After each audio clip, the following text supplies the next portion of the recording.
வணக்கம். நான் ருத்ரவிநாயக பாண்டியன். எனக்கு ஜோதிட ஞானம் மற்றும் ஆன்மீக அறிவை வழங்கிய பிரபஞ்ச பேராற்றல் மற்றும் இயற்கைக்கு நன்றி தெரிவித்து இந்த பதிவினை வழங்குகின்றேன். நாம் இப்பொழுது ஜாதகம் தொடர்பான விளக்கப்பதிவை பார்க்க இருக்கின்றோம். நம்மிடம் ஒரு பெண் ஜாதகர் அவருடைய வாழ்வியல் சார்ந்த கேள்விகளை கேட்டிருந்தார். அவருக்கான விளக்கங்களையும் தீர்வுகளையும் பார்க்கலாம். அவருடைய கணவர் அவரை விட்டு விலகி சென்றிருக்கின்றார். திரும்ப எப்பொழுது வருவார்? அடுத்ததாக ராகு சந்திரன் புத்தி நடக்கின்றது, அப்பொழுது வருவதற்கு வாய்ப்புகள் உண்டா என்று கேட்டிருந்தார். மற்றும் இவருக்கு இடமாற்றம் செய்ய வேண்டிய ஒரு கட்டாயம் இருக்கின்றது. அதாவது தென் திசை நோக்கி சவுத் சைடில் அவர் இடமாற்றம் செய்வது சிறப்பா என்று கேட்டிருக்கின்றார். இது போன்ற கேள்விகளுக்கான விளக்கத்தை பார்க்கலாம். பொதுவாக இவருடைய ஜாதகத்தில் என்னென்ன அம்சங்கள் இருக்கின்றன, தசாபுத்திகள் மற்றும் நவாம்சம் ராசி காட்டம் எதை சுட்டி காட்டுகின்றது என்பதையெல்லாம் தெளிவாகவே பார்க்கலாம். இதுபோன்று கணவர் விலகி செல்கின்றார் என்றாலே அவர்களுக்கு பொதுவாக 7ஆம் இடம் சார்ந்த அமைப்புகள் நவாம்சம் தான் முழுமையாக பார்க்க வேண்டும். அது சார்ந்த தசாபுத்திகள் பார்க்க வேண்டும். இவருக்கு என்னென்ன தன்மைகள் இருக்கின்றன என்பதை பார்க்கலாம். இவருடைய ஜாதகத்தின் அடிப்படையிலும் சரி, பொதுவாகவும் சொல்கின்றேன், இந்த கடக ராசி லக்னக்காரர்களுக்கு குறிப்பாக இந்த ராகு திசை என்பது மிகவும் கவனமாக கையாள வேண்டிய ஒரு திசையாகவே உள்ளது.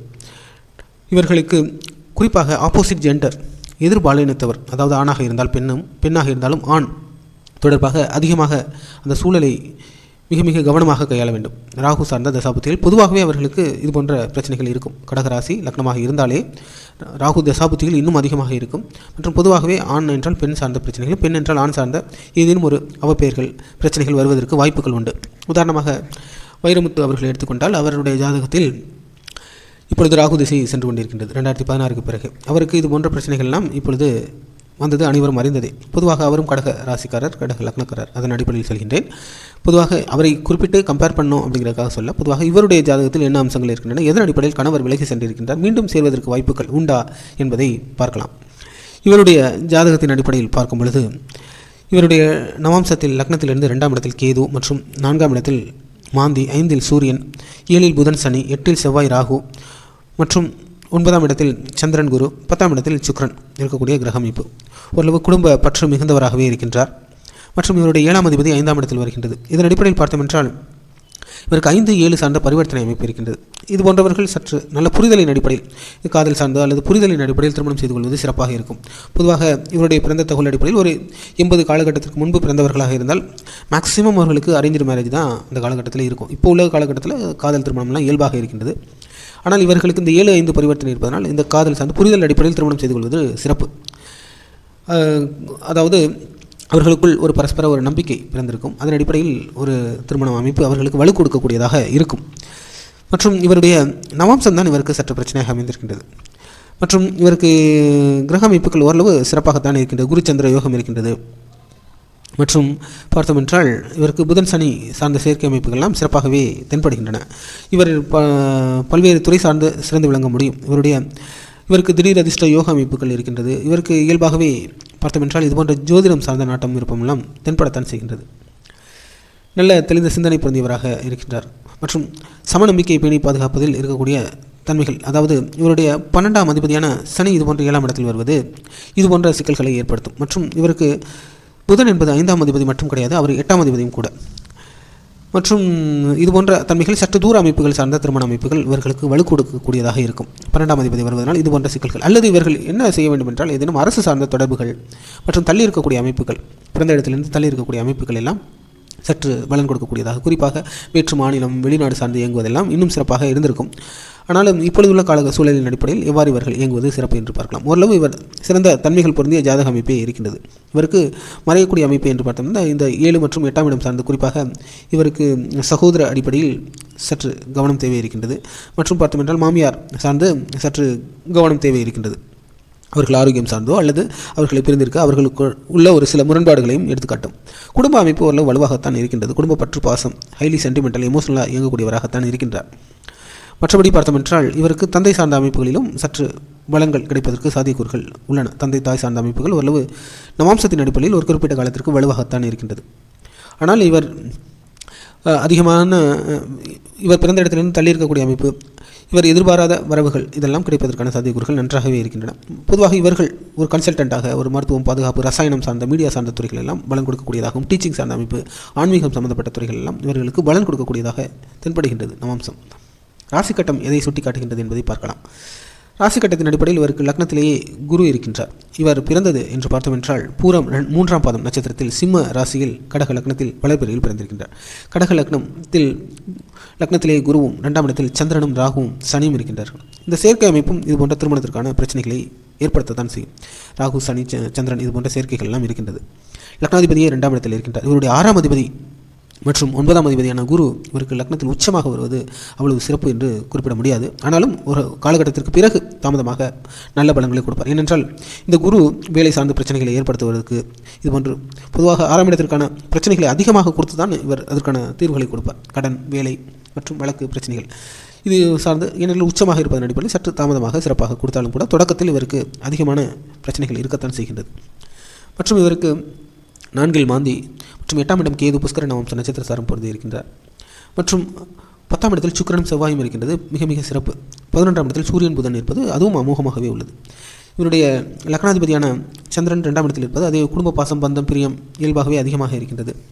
பொதுவாக 2ஆம் இடம் சார்ந்து ஆடை, அலங்காரம், ஆபரணம், அக்ரிகல்ச்சர் இது போன்ற அமைப்புகள் சிறப்பு. அதேபோல் சூரியன் புதன் இருக்கின்ற வணிகம் சார்ந்து பேங்கிங் தொடர்பான செயல்பாடுகள், நிர்வாகம் சார்ந்த அமைப்புகள், பொதுவாக சுக்கிரன் செவ்வாய் இருந்தாலே மீடியா துறைகள் இவையெல்லாம், உணவு சம்பந்தப்பட்ட துறைகள், அதுபோல் அலங்காரம், ஆபரணம், டிசைனிங் சார்ந்த அமைப்புகள் எல்லாம் சிறப்பு. நல்ல அறிவுத்திறன், சிந்திக்கக்கூடிய திறன் பொருந்தியவராகவே இருக்கின்றார். நினைவாற்றல் பொருந்தியவராக, நல்ல வடிவமைக்கக்கூடிய, திட்டமிடக்கூடிய குணமெல்லாம் சிறப்பாகவே இருக்கின்றது. ஆடை, அலங்காரம் சார்ந்த அமைப்புகள்லாம் இவருக்கு ஈடுபட அதில் சார்ந்த நாட்டம், பிரியம் கொண்டவராகவே இருக்கின்றார். அது சார்ந்த தொழில் அமைப்புகள்லாம் உறுதியாகவே இவருக்கு பலன் கொடுக்கக்கூடியதாக இருக்கின்றது.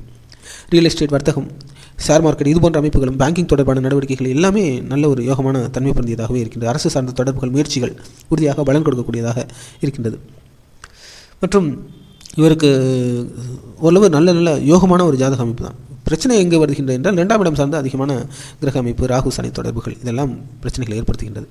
நவம்சத்தின் அடிப்படையில் அவருக்கு திருமண அமைப்பு அவ்வாறு தான் இருக்கின்றது. ஆனால் ராசி கட்டத்தில் ஓரளவு நன்றாக இருந்தாலும் இந்த ராகுவுடன் சேர்ந்த சேர்க்கை பிரச்சனைகளை ஏற்படுத்துகின்றது. மற்றும் இவருடைய 7ஆம் அதிபதியான சனியும் 2ஆம் இடத்தில் தான் வருகின்றார். கணவர் சார்ந்த பலன்கள் பெரிய அளவுக்கு எதிர்பார்க்க முடியாது. அவர் தான் வீட்டிலிருந்தே இயங்கக்கூடியது அல்லது இது ஒரு தொழில் சார்ந்த அமைப்புகள் அல்லது பேங்கிங், டீச்சிங் சம்பந்தப்பட்ட சில செயல்பாடுகளை செய்து கொண்டு வாழ்வது சிறப்பு தான். ஓரளவு மிகப்பெரிய அளவுக்கு கணவர் சார்ந்த பலன்கள் அவருக்கு தென்படுவதற்கு சாத்தியக்கூறுகள் குறைவாகவே உள்ளன. ஆனாலும் பார்த்தோம் என்றால் இவருக்கு தற்பொழுது நடக்கக்கூடிய தசாபதிகள் எதை சுட்டி காட்டுகின்றன என்பதும் மற்றும் இவர் இதுபோன்ற துறைகள், இவருக்கு அனைத்து துறைகளும் ஓரளவு மீடியா துறை, மருத்துவத்துறை, ரசாயனம் துறை இது எல்லாமே சிறப்பாகவே உள்ளது. நவம்சத்திலே பார்த்திருக்கின்றோம். அதேபோல் இவர் நல்ல ஒரு பேச்சுத்திறன் பொருந்தியவராக இருப்பார். கம்யூனிகேஷன் தொடர்பான தொழில்நுட்பம் சார்ந்தும் இவரால் சிறந்து விளங்கக்கூடிய தன்மை பொருந்திய ஜாதக அமைப்பு இருந்தாலும் தசாபதிகள் அடிப்படையில் முதலில் சுக்கிரன் திசை 87 வரையும், அடுத்து சந்திரன் திசை, அடுத்து செவ்வாய் திசை, அடுத்ததாக ராகு திசை, குரு திசை என்று இருக்கின்றது. தற்பொழுது அவருக்கு 2010க்கு பிறகு ராகு திசை தான் ஆரம்பித்திருக்கின்றது. இந்த ராகு திசை தான் அவருக்கு நான் குறிப்பிட்டபடி இந்த கடக ராசியாக இருந்தாலும் சரி, லக்னமாக இருந்தாலும் சரி, அவர்களுக்கு ராகு திசை என்று வரும்பொழுது அவர்கள் மிக மிக கவனமாக, குறிப்பாக ஆப்போசிட் ஜெண்டர் சார்ந்து கவனமாக இருக்க வேண்டும். அது கணவராக இருந்தாலும் இது போன்ற பிரச்சனைகளை ஏற்படுத்தத்தான் செய்யும். அதன் அடிப்படையில் இந்த ராகு காலகட்டத்தில் இது போன்ற பிரச்சனைகள் அவருக்கு ஏற்பட்டிருக்கின்றது. கணவர் பிரிந்து சென்றிருக்கின்றார். மீண்டும் வருவதற்கு வாய்ப்பு இருக்கின்றதா என்று பார்த்தோம் என்றால் ராகு சார்ந்த தற்பொழுது சூரியன் புத்தி தான் சென்று கொண்டிருக்கின்றது. சூரியன் புத்தி என்றால் அவருக்கு 7ஆம் லக்னத்திலே அவருக்கு இது போன்ற கேள்வி கேட்பதற்கு காரணமே அவருக்கு நவாம்சம் தான்.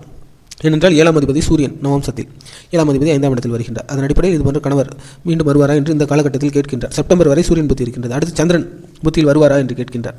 சந்திரன் புத்தியில் இவருக்கு பொதுவாக வீடு, குடும்பம், நாட்டம், விருப்பம் எல்லாம் இருந்தாலும் கூட கணவர் திரும்பி வருவதற்கான வாய்ப்புகள் இருக்கின்றதா என்றால் இந்த காலகட்டத்தில் உறுதியாக சொல்ல முடியாது. ஏனென்றால் இப்பொழுது இந்த செப்டம்பர் மாதத்திற்குள் வருவதற்கான வாய்ப்புகள் இருக்கத்தான் செய்கின்றது. அவர் சார்ந்து ஏதேனும் அவருடைய கான்டாக்ட் டீட்டெயில்ஸ் ஏதாவது இருந்தால், அவர் இருப்பிடம் தெரிந்தால் அவருடைய அப்ரோச் பண்ணால் வரதுக்கு வாய்ப்பு இருக்குது. சந்திரன் திசை அவருக்கு கெடுதல் பலன்களையும் செய்யாது, அதே அளவுக்கு பெரிய அளவுக்கு யோக பலன்களையும் கொடுத்து விடுமா என்றால் நிச்சயமாக வாய்ப்புகள் சற்று குறைவு தான். ஆனால் இந்த செப்டம்பர் மாதத்திற்குள்ளே அவருக்கு வாய்ப்புகள் இருக்கின்றன. அதற்கு பிறகு சந்திரன் பெரிய அளவுக்கு பிரச்சனை இல்லை. இந்த ராகு சந்திரன் முடிந்து விட்டாலும் கூட இந்த ராகு திசை முடிந்து அடுத்து குரு திசை ஆரம்பிக்கின்றது. குரு திசை அவருக்கு ஓரளவு இதுவரை அவர் நிறைய கஷ்டங்களையும் பிரச்சனைகளையும் அனுபவித்து வந்திருப்பார். அதன் அடிப்படையில் இனி உள்ள காலகட்டம் ஓரளவு குரு திசை சிறப்பாகவே இருக்கும். வரக்கூடிய திசை நன்றாகவே இருக்கும். 9ஆம் அதிபதியும் கூட தந்தை சார்ந்த பலன்கள், பொதுவாக இதுவரை அவர் அனுபவிக்காத பலன்களை எல்லாம் சேர்த்து அனுபவிப்பதற்காக ஒரு நல்ல யோக பலன்களை குரு திசை வழங்கக்கூடியவராகவே இருப்பார். இந்த சந்திரன் காலகட்டத்தில் வருவதற்கான சாத்தியக்கூறுகள் முற்றிலுமாக புறக்கணிக்க முடியாது. ஆனால் உறுதியாக வருவாரா என்றால் நவாம்சத்தின் அடிப்படையில் அவருக்கு திருமண அமைப்பு நான் கூறியபடி இருந்தால் அவருக்கான சாத்தியக்கூறுகள் இருக்கத்தான் செய்கின்றன. ராசி கட்டத்திலும் கணவர் சார்ந்த எந்த பிரச்சனையும் கிடையாது. பெரிய அளவுக்கு, நவம்சத்திலும் பெரிய அளவுக்கு பிரச்சனை இல்லை. இது போன்ற 12ஆம் அதிபதி தொடர்பு இருக்கின்றதை தவிர மற்றபடி இந்த ராகு காலகட்டம் தான் அவருக்கு பிரச்சனைக்குரியதாக இருக்கின்றது. மற்றபடி கணவர் மீண்டும் வருவதற்கான சாத்தியக்கூறுகள் பொதுவாக இருக்கின்றது. இந்த ராகு சந்திரன் காலகட்டத்தில் ஓரளவு நன்றாகவே இருக்கின்றது. இப்பொழுதே செப்டம்பர் மாதத்திலே அதற்கான வாய்ப்புகள் தென்படுகின்றன. அதற்கு பிறகும் அவருக்கு ஓரளவு இருந்தாலும், ஆனால் இந்த ராகு காலகட்டமாக இருப்பதனால் 2027 வரைக்குமே அவர் சற்று கவனமாகவே கையாள வேண்டும். அதற்கு பிறகு ஓரளவு சிறப்பாக இருக்கும். இருந்தாலும் ஆரோக்கியம் சார்ந்து கவனம் தேவை இருக்கின்றது. சிறு சிறு விபத்துகள் சார்ந்து கவனம். மற்றபடி சிறப்பாக நீண்ட ஆயுளுடன் நல்ல அமோகமாக வாழக்கூடிய ஜாதக அமைப்பு. கிரகங்கள் எல்லாம் மிக மிக வலுவாக இருக்கின்றன. என்னென்றால் அவர் அதிகமாக உணர்வுபூர்வமாக இயங்கக்கூடியவராக இருக்கின்றார். மற்றொரு மனதை படிக்கக்கூடியவராக இருக்கின்றார். மற்றொரு மனதை புரிந்து கொண்டு அதன் அடிப்படையில் தன்னை மேம்படுத்திக் கொண்டு வெளிக்காட்டிக் கொள்ள வேண்டும் என்ற நாட்டமும் விருப்பமும் கொண்டவராக இருக்கின்றார். அதன் அடிப்படையிலே குடும்ப பற்று பாசம் அது அதிகமாக இருக்கிறது. மற்றும் இவர் திசை மாற்ற முடியுமா என்று கேட்டிருந்தார். வேறு இடமாற்றம் தென்னோக்கி பயணம் மேற்கொள்ள முடியுமா என்று கேட்டிருந்தார். பொதுவாகவே உங்களுக்கு திசை என்று பார்த்தால் கிரகங்களின் ராசி பொறுத்து, லக்னத்தின் பொறுத்து திசை என்று பார்த்தோம் என்றால் பொதுவாக மேசம், ரிஷபம் இவர்களெல்லாம் கிழக்கு திசையை பொருந்தியவர்கள். மிதுனம் என்றால் தென்கிழக்கு, கடகம் மற்றும் சிம்மம் என்றால் தெற்கு, மற்றும் கன்னி என்றால் கன்னி என்பது தென் மேற்கு திசையை குறிக்கின்றது. அதே போல் உங்களுக்கு துலாம் மற்றும் விருச்சகம் இவர்கள் மேற்கு, மற்றும் தனுசு பார்த்தோம் என்றால் வடமேற்கை குறிக்கக்கூடியதாக இருக்கும். மற்றும் கும்பம் மற்றும் மகரம் இவர்களெல்லாம் வடக்கு, மற்றும் மீனம் வடகிழக்கை குறிக்கக்கூடியதாக இருக்கின்றது. அதாவது 4 மூலைகள் இருக்கின்றன. அதை பொறுத்து நம்மளுடைய திசையை தீர்மானித்துக் கொள்ளலாம். இவர் தெற்கு திசை நோக்கி செல்ல வேண்டும் என்று விரும்புகின்றார். நிச்சயமாக தெற்கு திசை நோக்கி அங்கு இடமாற்றம் செய்வது இவருக்கு சிறப்பாகவே இருக்கின்றது. கடக லக்னம் மற்றும் சந்திரன் லக்னாதிபதி 2ஆம் இடத்தில் வருவது, அதுவும் தெற்கு நோக்கியே இருப்பதன் அடிப்படையில் இவர் நிச்சயமாக தென் திசையில் வாழ்வதற்கான எல்லா யோகமும் இவருக்கு இருக்கத்தான் செய்கின்றது. இதுதான் இவருடைய ஜாதகம் தொடர்பாக நான் கொடுக்கக்கூடிய விளக்கம். மீண்டும் இதுபோன்ற ஜாதகம் தொடர்பான விளக்கப்பதிவில் உங்களை விரைவில் சந்திக்கின்றேன். புவியுள்ள காலமெல்லாம் புகழோடு வாழ்ந்திடுவீர். வையகம் செழிக்க வாழ்க வளமுடன்.